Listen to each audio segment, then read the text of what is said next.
Hello, and welcome to our fourth Spectrum Health School Health Virtual Series. I'm Leanne Muriello, Director of Lifestyle Medicine at Spectrum Health.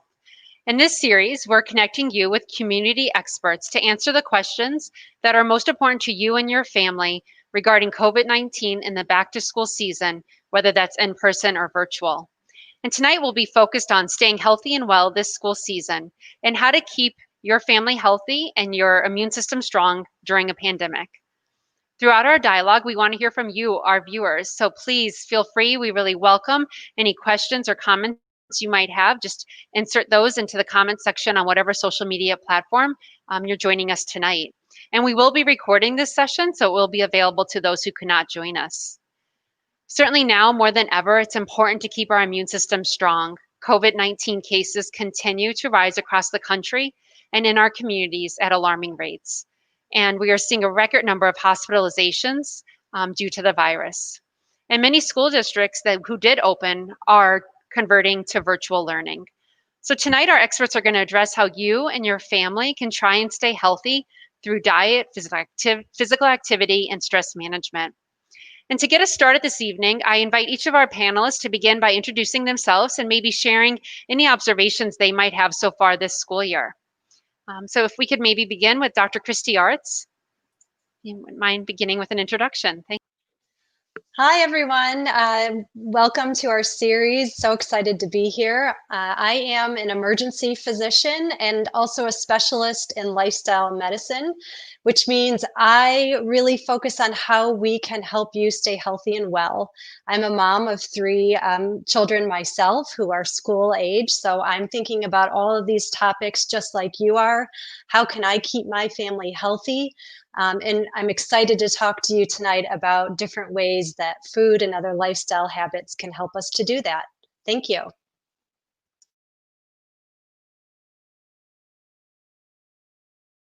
Dr. Ann Dudley, sorry. Oh, Ann, we can't hear you. We had to have that happen at least once this evening, right? How about now? We can hear you. Great. I'm Ann Dudley. I'm an outpatient pediatrician at Southwestern Medical Clinic in Stevensville, Michigan, which is an affiliate of Spectrum Health. And I have 4 children myself, ages 8, 6, and then I have 4-year-old twins. So having 4 children in school, just like Dr. Arts, this school health is something that's really on my mind. I've been helping our school with the return to school policy. And I also have children and patients from all over our county who have concerns and questions about staying healthy during this time.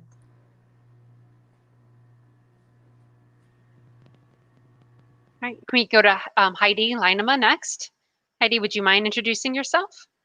Yeah, hi everyone. I'm Heidi Lineman. I'm a registered dietitian and certified bariatric counselor, and I work at Spectrum Health Zeeland Community Hospital in the Community Relations Department, where I teach and I plan the community classes to promote healthy lifestyles and weight management.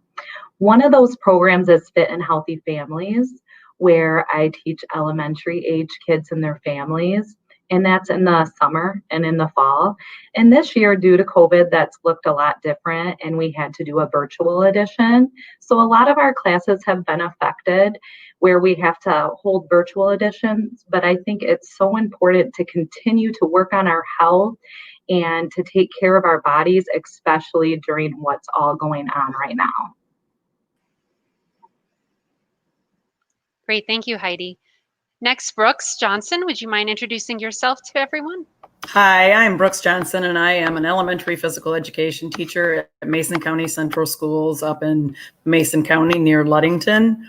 My job is to teach the kids as much as I can. I used to teach a lot of skill-driven activities, but this year is very, very different in that I am also the only opportunity that our kids get to get out of their classrooms besides recess. With the impending winter weather coming on, the opportunities for them to get outside will get to be less and less, and it's obviously more important during these times to get them out more and to get more exercise to manage their stress as much as their families as well.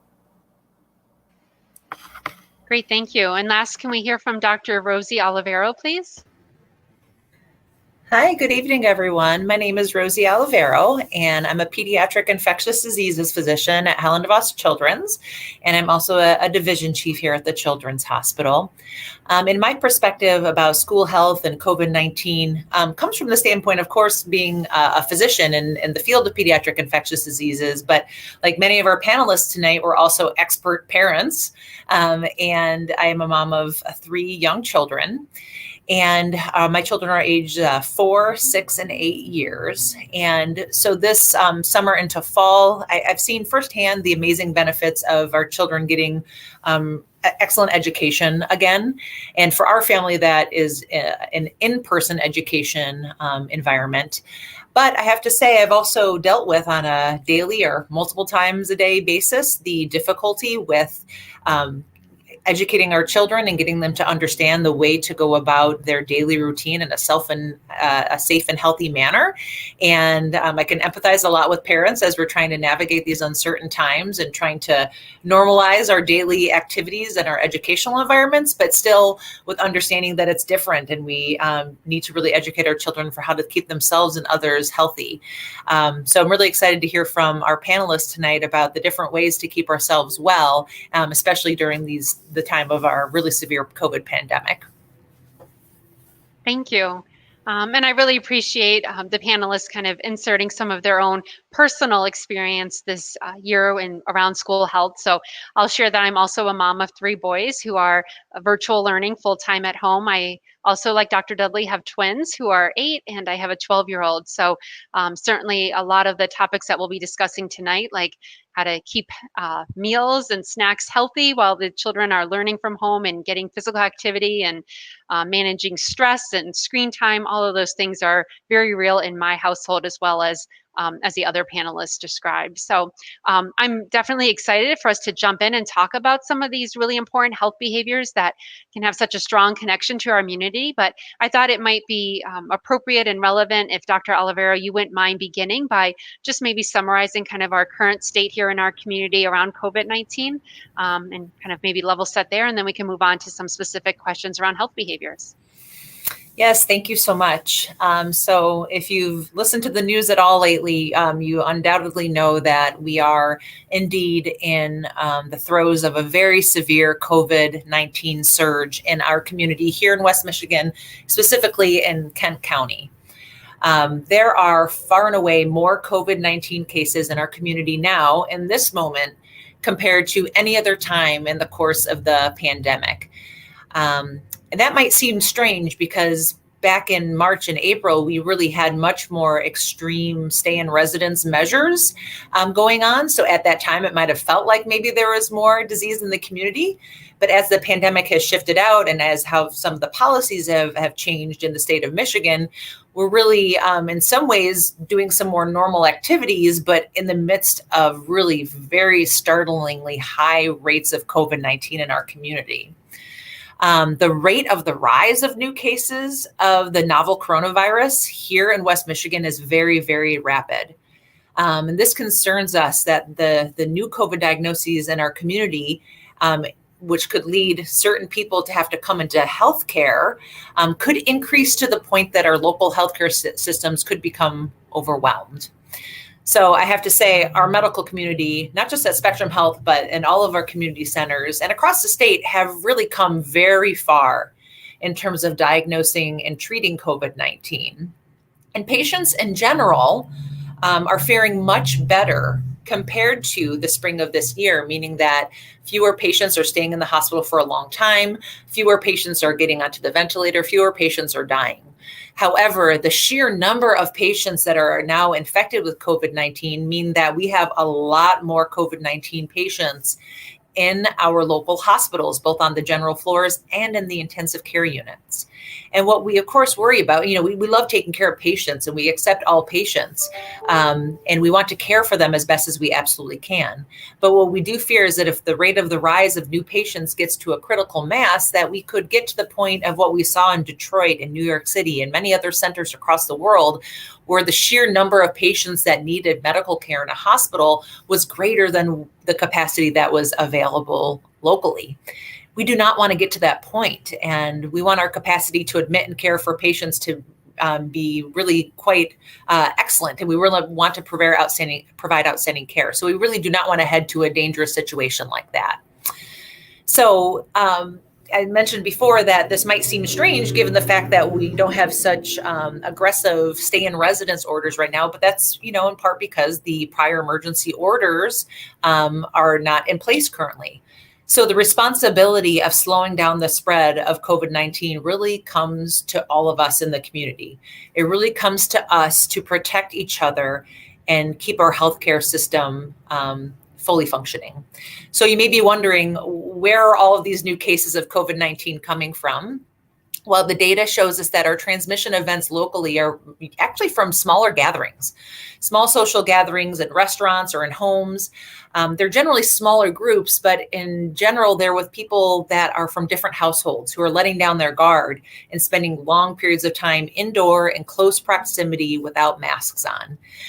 So it's really those interactions that we need to think very critically about, especially as we're turning indoors more and more and more. And really, we need to think about that so that we can protect each other and protect ourselves and our community at large. Thank you, Dr. Alavero.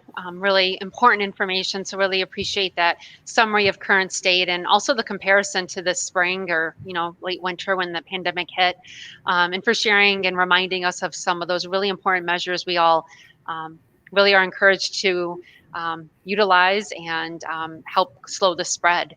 Thank you.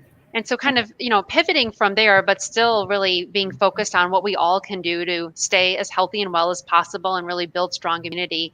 I'd love to turn to some of the other panelists and begin talking about some of these really key health behaviors like nutrition, physical activity, and hopefully we'll have time for stress management as well. So maybe we can begin with diet, just knowing what an important health behavior that is for overall health. And Dr. Arts, I'd love to begin with you.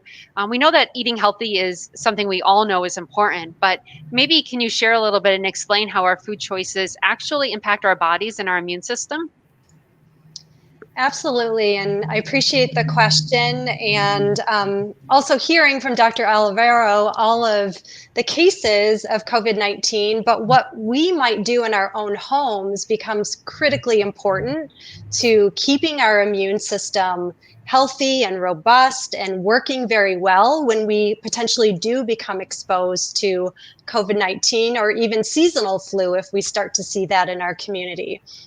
So I want to start with food is medicine. So if we all start with that concept in our heads, then we can start to think about, well, how do I bring in foods that are going to help to really boost my immune system, help to keep it strong and keep me healthy and my family and my children healthy during this period of time. So our bodies thrive on foods which are naturally high in nutrients and low in calories. And those happen to be a lot of our plant foods. And we call these foods nutrient-dense foods.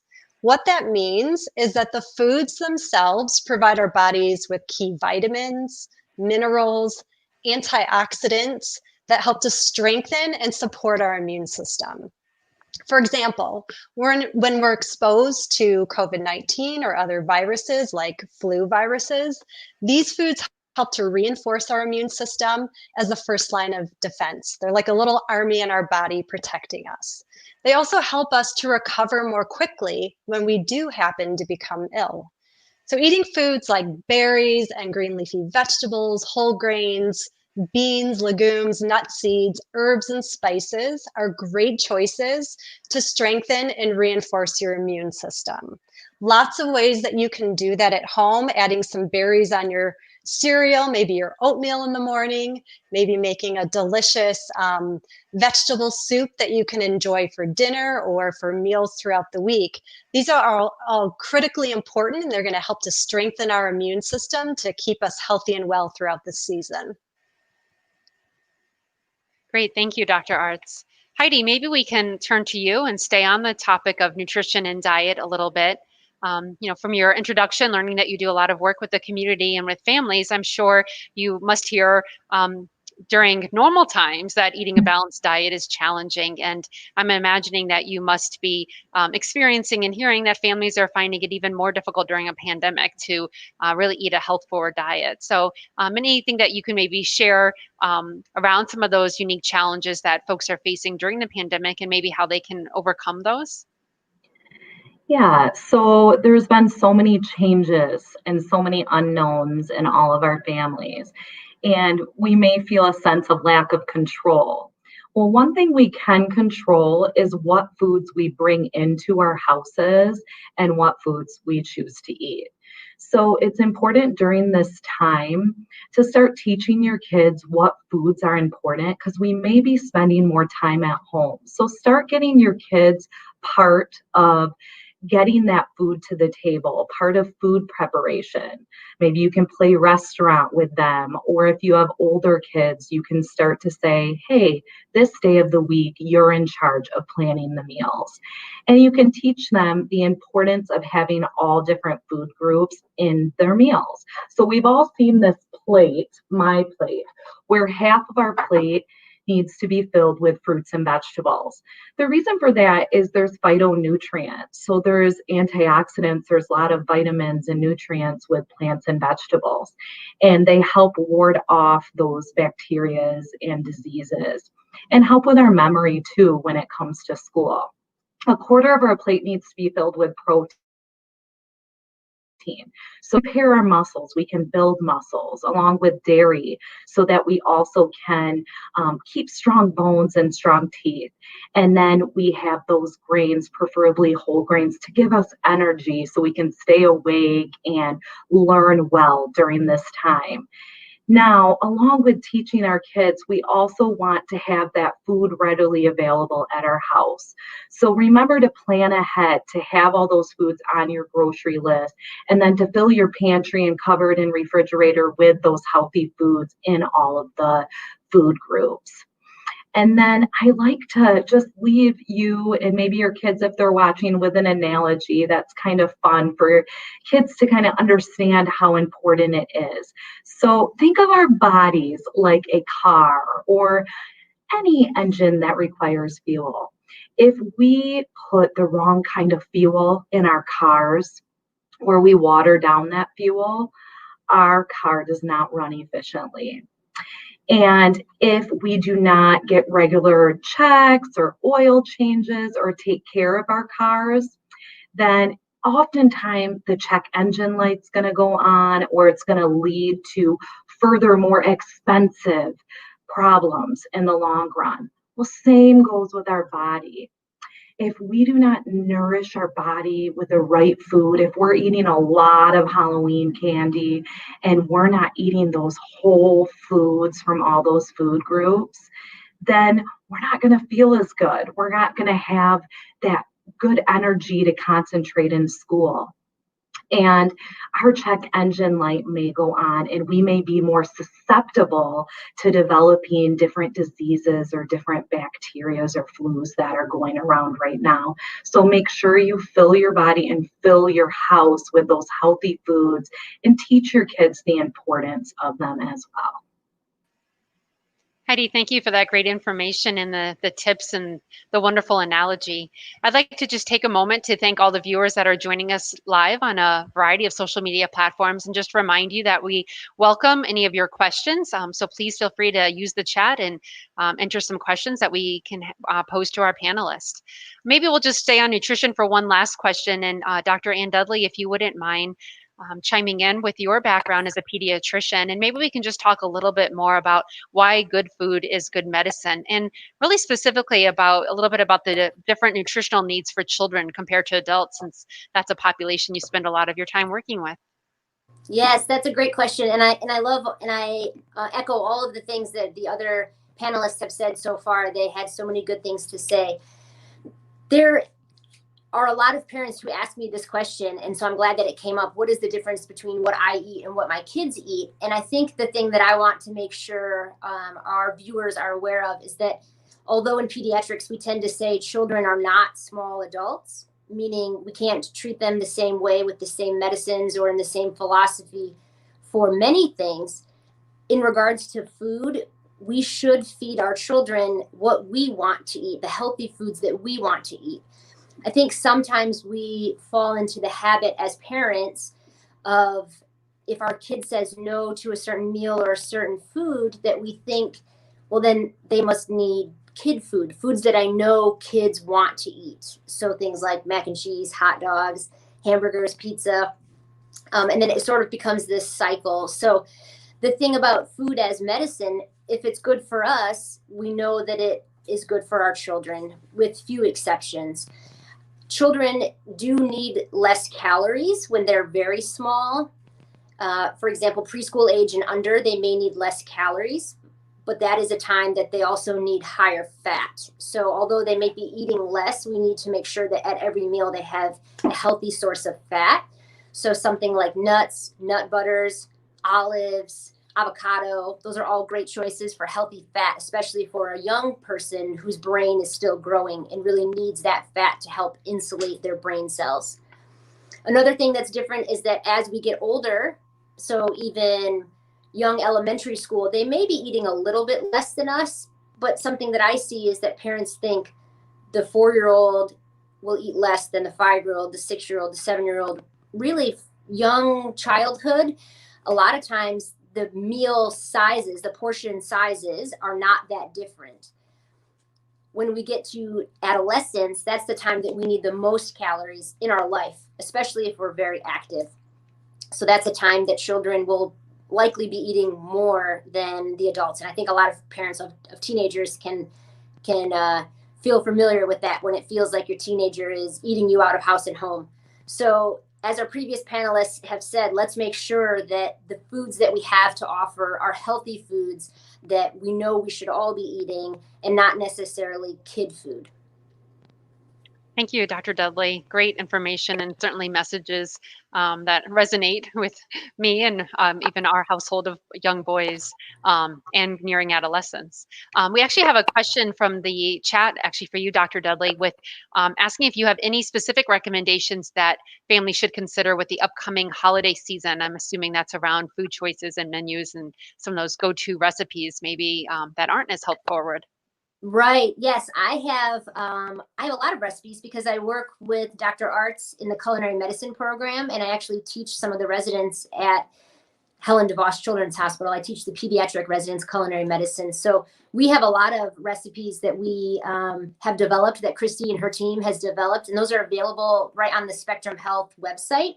If you search for the culinary medicine program, you can log on.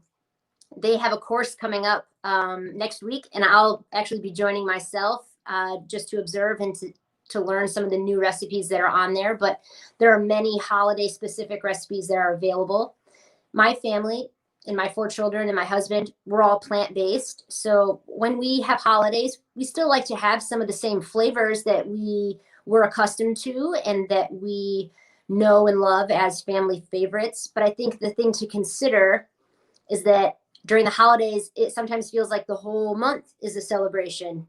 And I think then it kind of gets back into that same pattern where everything is a celebration. Every Friday is pizza night.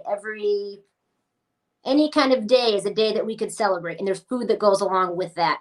And I think that something to remember during the holidays is that we need to be really careful about choosing when we're going to have a treat and what a treat means and what the portion size is for that. I think that's my biggest key for the holidays.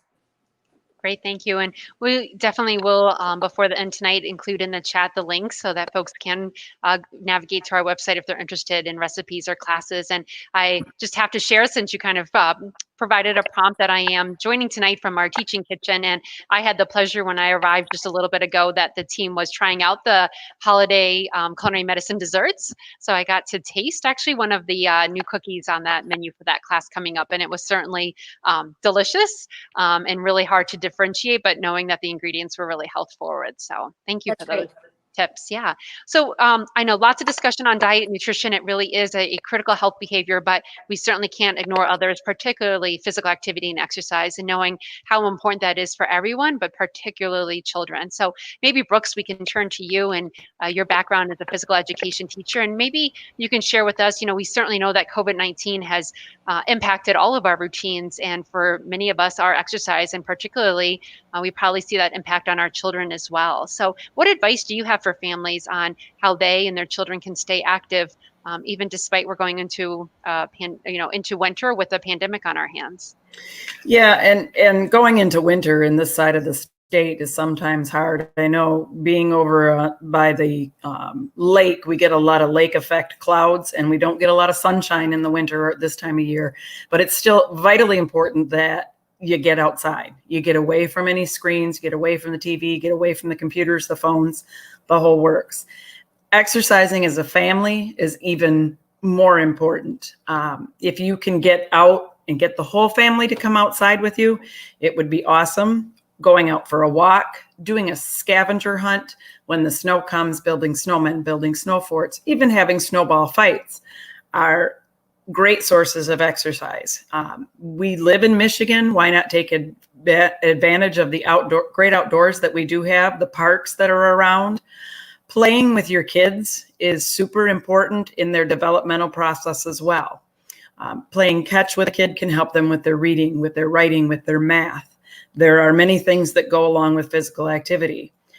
We happen to be a face-to-face school district as of right now. We do offer an option of virtual learning, which our students, the way we have our virtual learning set up, our students get a break every hour to an hour and a half, at least a 10-minute break to get up and move. We find that a lot of our students at that point are done for a while anyway. They need that break to get up and move. The tough part about face-to-face at this point, at least as far as in an elementary building, is the fact that our students are in their classrooms for everything. They are in their classrooms for all of their specials except for physical education. They are allowed to come to my gym. Now, there's a lot of students in other school districts that are not. They can't leave their room. But families need to get out and exercise and play together. It is amazing what play does for our students and their academics. Just playing. Playing games, having dance parties. Indoors, you can do dance parties, put on some music, figure out different ways to move, use different locomotor skills. All of those things are fantastic for our students. I know there are a lot of families where people, and they primarily have these for adults, but have fitness trackers. If you're able to get a fitness tracker for your student, I will tell you that adding that technology piece, no matter what the age, really motivates students. I have heart rate monitors for my students, and they don't like instruction time because of it. With the time for instruction, that takes away from their movement, and they can see their heart rate up on a screen on the wall, and they know whether their heart rate is going up or down. And most of them, as soon as they see that heart rate coming down, they want to move. There's nothing wrong with that. Moving gets the oxygen flowing, gets their brain thinking better. Movement after a meal, taking a walk after a meal. Those are the kinds of things that our families and our students really do need. So getting out and playing with your kids is not a bad thing. It's a great thing. Yeah. Well, thanks, Brooks. That really interesting to think too about how there's more challenges perhaps with in-person learning than virtual and incorporating physical activity. And as I shared, my 3 boys are doing virtual learning, and the 3rd graders, their virtual teacher's been great about dance parties, interrupting kind of the Zoom. And my 12-year-old is very active and often, using the basketball hoop in his bedroom in between classes. But certainly important, whether it's virtual or in person, as you mentioned, that we are as parents getting active with our kids. And I know for myself how sometimes at the end of a day, the last thing that my husband or I might want to do is my husband will go out to the driveway and play basketball with the boys or play ping pong in the basement. But knowing how important, and thank you for reminding us how important it is that not only we're active, but that we're engaging our children in that physical activity. I'd love to hit upon stress, another really important lifestyle risk, and was hoping maybe we can go back to Dr. Arts to weigh in a little bit about how does stress impact our bodies, and probably importantly as well, how can we manage it so that maybe we can combat some of those negative effects of stress, because right now we all have so much stress with the pandemic and everything else that goes along with that. Yes, I agree. And certainly we all find ourselves under, a much different amount of stress over a longer period of time. Truly what we're seeing with COVID is that this is a marathon.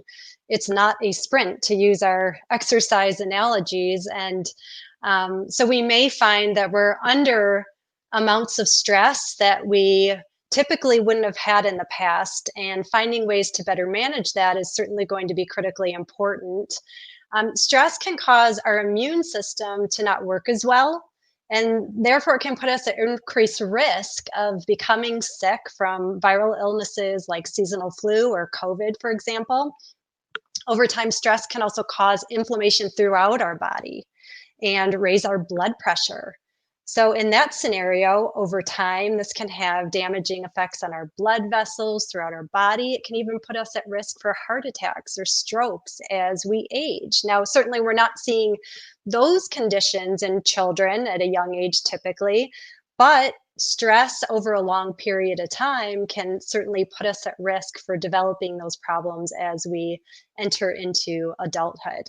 So a body under stress feels so much better when it gets exercise. I love what Brooks was mentioning as a health education instructor. And I really want to give a shout out to all of you who teach our children exercise and really highlight the importance of it, because it's just such a fabulous practice for all of us to develop and get involved with every single day.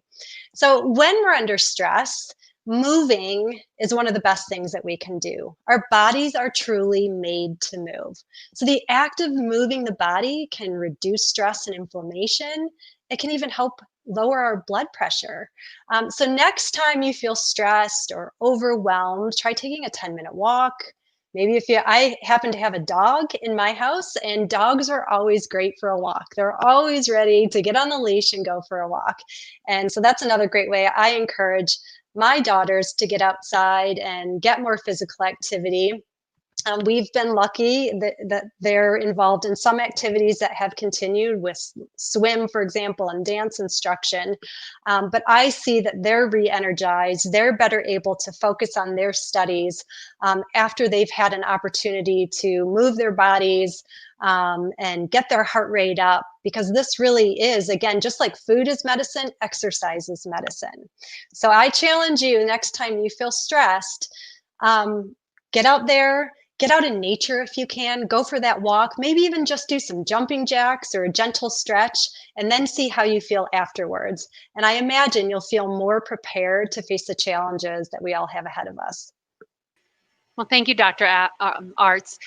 Speaking of stress, one way that several families, many of us in the community, are feeling stress is when we are in need of quarantining. And I know we have a question in the comment about a whole family who had a quarantine, even when one family member had already recovered from COVID and was considered not contagious any longer. But we know that quarantine period lasts longer. So I know we're posting some helpful resources, or at least hopefully helpful resources, in the chat. But Brooks, maybe would you be able to offer any additional suggestions for families who are quarantining and how they can stay healthy? We have comments that folks are really appreciating your suggestion about a dance party. So any other suggestions for families who are quarantining and related to physical activity or other health behaviors? I guess part of it is, in my opinion, when you're quarantining, it doesn't mean you can't walk out your front door. It just means that you shouldn't be around anyone else. You shouldn't go to a store or a populated area. If you have your mask with you, take that walk, get outdoors, take the dog for a walk, get out in the yard. But maybe have your mask with you so that if someone were to walk by your home, you would be able to put that on and to stay at least 6 feet away from anybody. But the importance of that stress relief of getting out of the house, I think we all felt it back in the beginning of all of this when we were home. I know I did as a teacher. I couldn't get I couldn't personally call my students because they didn't want students and families getting overwhelmed by getting called from their classroom teacher and other teachers during the whole shutdown. But one of the things that saved me was getting outside in my yard. I happen to have 3 dogs, taking dogs for a walk, even to the point where I would meet a friend to go for a walk, but one of us might be on one side of the road and one of us might be on the other side of the road. But during quarantine, it's probably even more important to get out of those same 4 walls.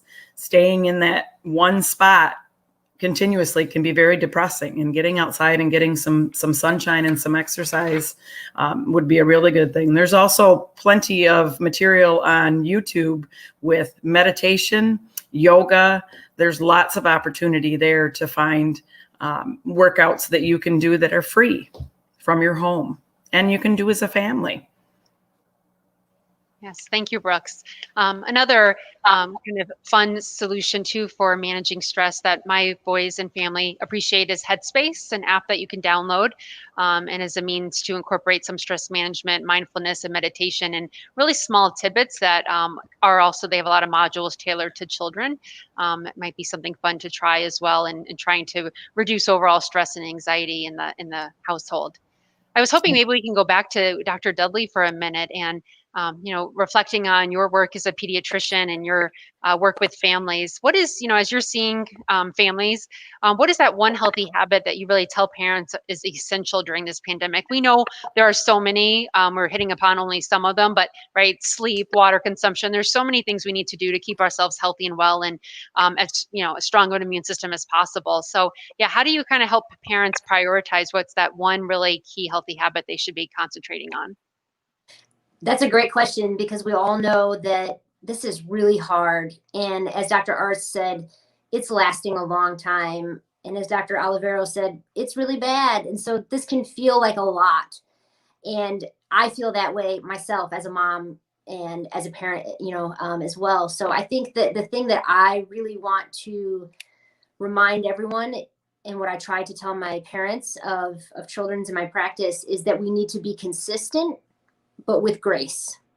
That would be the thing that I would recommend that we always do. So all of these health habits that we have outlined, eating healthfully together as a family without screens, looking in each other's eyes, being there, being present, exercising every day. And I want to echo what Brooks said, that it's great to get outside, get fresh air. We all need that. And, always trying to remember there's no bad weather. There's only bad clothing. So if we dress appropriately, hopefully we can get outside. Also remembering to get plenty of sleep. Children need 8 to 12 hours of sleep, sometimes more. Some teenagers get a lot less and they need a lot more. I think also keeping a consistent schedule just throughout the day, making sure that you're getting up around the same time, following a same schedule as you normally would, even if you're doing virtual school or if you're quarantined at home, trying to keep as consistent of a schedule as you can. And then a big thing is checking in with each other's mental health. And I know that we've touched on that, but I really want to emphasize how important that is. A lot of children are feeling very stressed. And I think as parents, we're feeling very stressed. So it may be easy to sort of, think that if they're quiet and they're acting happy, that it's probably okay, but it might not be. They might be having a lot of stress internally. So really making sure that we ask them. And if we're not sure, if we aren't sure if they're okay, or if they're showing us signs that they're not, that we ask for help from our physician or other healthcare provider. So I think the biggest thing I would say is be consistent. It's easy to sort of slip into a pattern of letting some of these things go, but as much as we can, be consistent, knowing that this could be for a very long time, but that we can do it. We have the strength, we have the ability. And if we need help, ask, because so many of us are available and want to help. Yeah. Thank you, Dr. Dudley. And I know in my background as a health psychologist and behavioral scientist, I really appreciate many of the sentiments, or all of the sentiments you shared. And I think too, we often get concerned from folks that they just don't know where to begin, whether that is like starting a new health behavior or trying to get back on track, like you said. And so I always, and I know you shared these sentiments as well, as starting small, right? Like just start somewhere, and don't feel like you have to do it all at once, but oftentimes starting small, starting specific allows you to get some really quick wins that then not only builds confidence, but skills to then tackle some of those bigger, maybe more challenging health behaviors. So yeah, thank you for Absolutely. sharing. I thought just given some of the comments and questions that are coming in, but also we get often is wondering if Dr. Alavero, we can go back to you and maybe you can just talk a little bit and explain a little bit the difference between isolation and quarantine, because certainly we know quarantine is a concern on how can we really keep ourselves well mentally and physically if we are in quarantine. So can you share just a little bit about that distinction between isolation and in quarantine? Yeah, absolutely. And this is a very common question that we get, and one that is very easy to get confused. So the first term is isolation, which when we're talking about infections, or in this specific case, COVID-19, self-isolation means that you are infected with the novel coronavirus. You've been found to have a test positive, or the doctor that you see wasn't able to do a test, but they think that your clinical symptoms fit the picture for COVID-19. So you're deemed to be infected.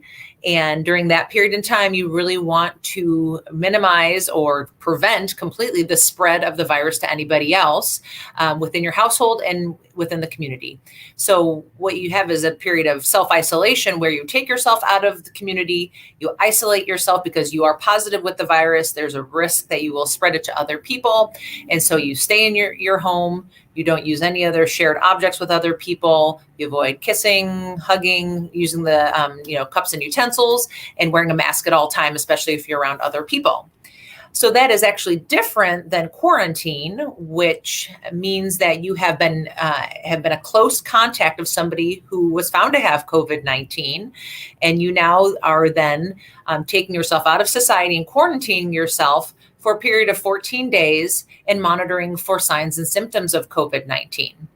So I think one of the reasons it gets really confusing for people is not only the terminology, but because isolation or self-isolation when you are infected with COVID-19 lasts about 10 days from when your symptoms started, assuming that by the 10th day, your fevers are gone, you're feeling better, you're no longer having active symptoms. However, as we all know, quarantine lasts for 14 days. So you may wonder, well, why am I quarantining longer than somebody who actually has COVID-19? And that's because the range of time that people develop symptoms of COVID-19 after an exposure is highly variable. It can be as short as 4 or 5 days or as long as 12 to 14 days. So that's why that period of quarantine is 14 days long. And I know it is difficult and it can be really challenging, especially if you have a lot of other people in your household, but we really encourage folks to isolate themselves as much as possible and prevent the spread, and certainly to not spread it outside of the household.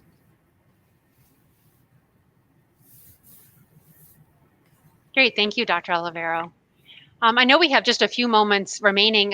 Heidi, I was wondering if maybe we can go back to you. And I always appreciate when there's a chance for some of those final take-home tips and points that maybe the viewers can, bring into their life this evening or even tomorrow. Can you maybe share with us some of your top recommendations for foods to really try to incorporate, whether, again, we're sending our children off to school or feeding them throughout the day at home with virtual learning? Yeah, so as a mom of 3 myself, I never realized how creative I have to be to get my kids to eat certain foods. So as I said, we want to model the plate method, but we also want to make sure our plates and our lunches that we're packing are super colorful so they get all those different nutrients and vitamins that we need to fight off this virus during this pandemic. So I wanted to provide you with some resources that if you're kind of getting bored 3 months into school, whether you're at home or whether you're packing lunches, you're getting bored with your lunch ideas, I want to give you the opportunity to have some ideas. So I have a handout that's attached and it's called What's on Your Menu, and it has 12 different ideas of what you can pack for your kids' lunches. Well, what you can pack, I do not necessarily mean, but what your kids can pack for your lunch. So show them that sheet. Show them some options. Grains does not just have to be whole grain bread. It can be crackers. It can be pasta. We can have lots of different protein, eggs, hummus, beans. So show them the options. And there's also another handout, what snacks count. And there's a lot of different snack ideas because we want snacks to fill in those nutritional gaps.